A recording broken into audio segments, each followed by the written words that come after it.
decide what word fits in best. This one, you're gonna sit there and like wanna tell your partner, but I want you to refrain and hold your tongue. And then you will share your choice with your partner with an explanation why. Sounds good? All right, so I'll show you the sentence. Read the incomplete sentence. I'll read it too. The blank of Mrs. James has to be capital B, lowercase b, because her future child is lowercase b, lowercase b. Next, on your own, decide which word fits the best. The genotype or phenotype of Mrs. James has to be capital B, lowercase b, because her future child is lowercase b, lowercase b.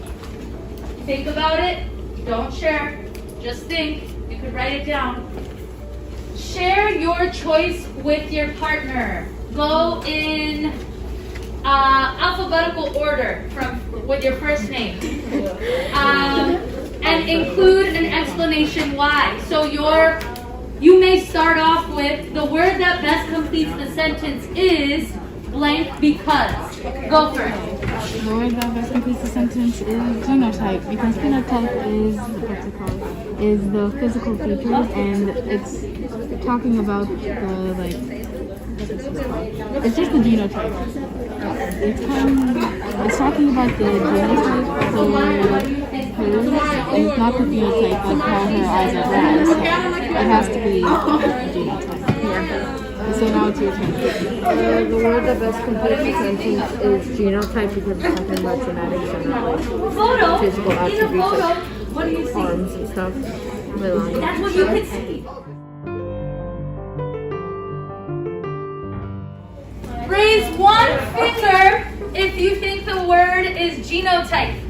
Raise two fingers if you think the word is phenotype. Brianna, can you explain why you chose genotype? I chose genotype because the baby has blue eyes, and you can see that, and Mrs. James doesn't. So I think she has genotype because that's what's inside. Yeah, so genotype tells us what? The genetics, right?